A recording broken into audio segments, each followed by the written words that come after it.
वहीं दिल्ली में एनडीए की बैठक में न सिर्फ कई दल एक साथ दिखे बल्कि एक ऐसी भी तस्वीर सामने आई जिसमें दो दिलों के बीच की दूरी भी मिटती हुई दिखाई दी।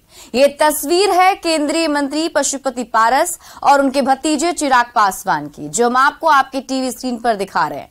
एनडीए की बैठक में चिराग पासवान ने जब चाचा पशुपति पारस के पैर छूकर आशीर्वाद लिए तो चाचा ने भी बाहें फैलाकर सारे गिले शिकवे भुलाकर भतीजे को गला लगा लिया। बैठक के दौरान चाचा भतीजे का इस तरह से मिलना इसलिए भी बेहद खास है कि इन दिनों चिराग पासवान और पारस के बीच दूरियां काफी बढ़ी हुई हैं। हाजीपुर सीट पर दावेदारी को लेकर दोनों के बीच जुबानी जंग चल रही है। विचारधारा की लड़ाई में पारिवारिक रिश्ता पहले ही दरक चुका है। ऐसे में इस बैठक के बहाने चाचा भतीजा का गले मिलना सियासत में काफी कुछ कहता है। हालांकि बैठक से बाहर निकलने के बाद पशुपति पारस ने इस तरह से चिराग से मुलाकात पर कहा कि ये परिवार की बात है। चिराग जी ने पैर भी छुए, क्या संकेत है उसके? हम परिवार के सदस्य हैं तो ठीक है। तो क्या ये सिर्फ परिवार के सदस्य तक सीमित था या फिर इसके कोई राजनीतिक संकेत भी है पशुपति जी? कोई राजनीतिक संकेत नहीं है। चिराग जी ने पैर भी छुए, क्या संकेत है उसके? हम परिवार के सदस्य हैं तो ठीक है। तो क्या ये सिर्फ परिवार के सदस्य तक सीमित था या फिर इसके कोई राजनीतिक संकेत भी है पशुपति जी? कोई राजनीतिक संकेत नहीं है। और सिर्फ केंद्रीय मंत्री पशुपति पारस ही नहीं, चिराग पासवान ने पीएम मोदी को भी पैर छूकर उनसे आशीर्वाद लेने की कोशिश की, जब पीएम मोदी ने उन्हें गले लगा लिया। और इस पर चिराग पासवान ने कहा कि प्रधानमंत्री के साथ उनका संबंध व्यक्तिगत है और वे हर मौके पर हमारे साथ खड़े रहे हैं। जबकि पशुपतिनाथ से गले मिलने पर कहा कि परिवार के बड़े हैं, हमेशा से उनका सम्मान करते रहे हैं। ये वही रिश्ते हैं जिसका कई बार तंज मुझ पे कसा जाता है कि आप हनुमान कहते हैं, हनुमान कहते हैं। हमेशा प्रधानमंत्री जी ने इस व्यक्तिगत संबंध का उन्होंने सम्मान रखा। जब भी मुझे व्यक्तिगत तौर पर उनकी जरूरत पड़ी, जब मेरे पिता बीमार थे, तो उन्होंने वो सम्मान दिया। और उनसे ये मेरा रिश्ता राजनीतिक रिश्तों से कई ऊपर है। आज भी जिस तरीके से उन्होंने मेरे गाल पे हाथ लगाकर, मेरा सर अपने कंधे पर लगाकर जिस तरीके से उन्होंने मुझे गले लगाया, ये एक पिता ही इस तरीके से अपने बेटे को गले लगाता है।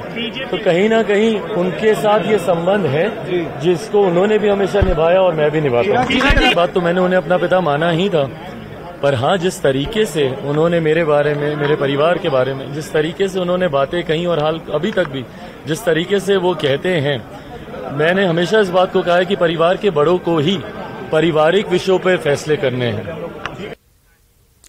एनडीए की बैठक में शामिल होने के बाद उपेंद्र कुशवाहा का बड़ा बयान सामने आया है। कुशवाहा ने कहा है कि 2024 में इंडिया बनाम भारत माता की लड़ाई होगी। गांधी जी ने कहा था कि भारत गांव में बसता है, विपक्ष कहीं से टिकने वाला नहीं है। नरेंद्र मोदी के नेतृत्व में एक बार फिर एनडीए की सरकार बनेगी।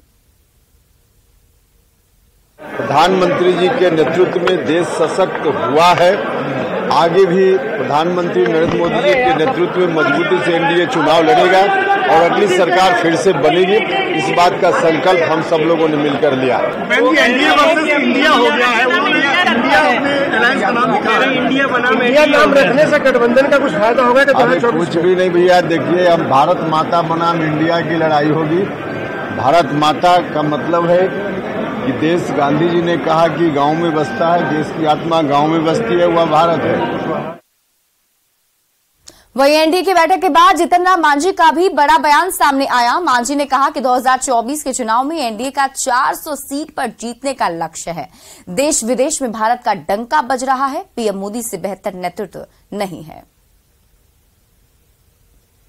स्थिति आई और जो लोग बातें बोल रहे हैं उससे यही लगा है कि एनडीए के 38 साथी लोग हैं, एकदम कम्पैक्ट हैं, आपस में सब मिलजुल करके 2024 की लड़ाई को लड़ना चाहते हैं। और सब लोगों का टारगेट ये हुआ है कि हम लोग ऐसे तो 330 सीट पर बात कही गई थी, लेकिन सब लोग सोच रहे हैं कि हम लोग 400 सीट पर जीतेंगे। उसका कारण यही है कि घरेलू स्तर पर भी बहुत से काम हुए हैं जो गिनाया गया, और विदेश में भी आज जिस प्रकार का इनका नरेंद्र मोदी जी का रुतबा बढ़ा है, जिस प्रकार से इनको लोग सम्मान दे रहे हैं, और यहाँ तक के कि राष्ट्राध्यक्ष लोग भी झुक करके इनको प्रणाम करते हैं, अमेरिका का राष्ट्रपति भी इनके सामने झुकते हैं। ये सारी बात हिंदुस्तान के प्रेस्टीज के लिए बहुत ऊंची चीज। इधर आरसीपी सिंह ने विपक्ष के फ्रंट का नाम इंडिया रखने पर भी तंज कसा। आरसीपी सिंह ने कहा कि अगर 26 पार्टी के लोग अपने आप को इंडिया कहते हैं तो इससे बड़ा मजाक क्या हो सकता है। इंडिया में 140 करोड़ भारतवासी रहते हैं और ये हम सबका देश है। आरसीपी सिंह ने कहा कि नाम रखने से कुछ नहीं होता है। इस देश का नाम भारतवर्ष है। अपने संविधान में क्या लिखा हुआ है? India that is Bharat. अब आप सोचिए कि इंडिया तो इस देश का नाम है, तो क्या नाम दे रहे हैं? कि क्या समझ रहे हैं कि जो 26 पार्टी के लोग हैं सिर्फ यही इंडिया में रहते हैं? इंडिया में आप जान रहे हैं कि 140 करोड़ भारतवासी यहाँ रहते हैं और ये सबका देश है। तो सिर्फ 26 पार्टी के लोग अगर अपने आप को इंडिया कहते हैं तो इससे बड़ा मजाक का विषय क्या हो सकता है? आप ये समझ लीजिए कि हम लोग चर्चा सुन रहे थे कि हिंदी में कुछ नाम रखा जाएगा, लेकिन नाम भी क्या लिखे तो इंडिया, इससे क्या होने को? देखिए, सिर्फ नाम रखने से कुछ नहीं होता। हुआ क्या वहां जी? आपने देखा ना कि प्रेस कॉन्फ्रेंस के पहले ही बिहार के जो दिग्गज नेता हैं, आदरणीय लालू जी, आदरणीय नीतीश बाबू आ चुके थे। क्या हुआ मीटिंग में? कोई संयोजक तय हुआ, नाम दे दिया इंडिया, अगली बैठक होगी मुंबई में। इससे क्या होने को? और अब आपको चिराग पासवान से जुड़ी 2 तस्वीर दिखाते हैं। दोनों ही तस्वीर एनडीए की बैठक से ही सामने आई है। ये दोनों तस्वीर आपके टीवी स्क्रीन पर हम रख रहे हैं।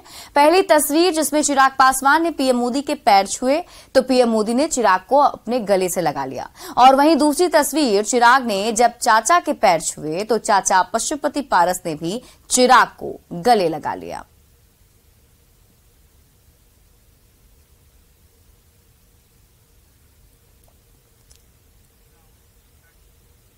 एनडीए की बैठक के बाद बिहार के पूर्व मंत्री संतोष कुमार सुमन का बयान सामने आया है। संतोष कुमार सुमन ने कहा कि मोदी जी के नेतृत्व में देश विकास कर रहा है, अर्थव्यवस्था के क्षेत्र में देश काफी बेहतर कर रहा है। संतोष कुमार सुमन ने कहा कि नरेंद्र मोदी के सामने कोई चेहरा है ही नहीं,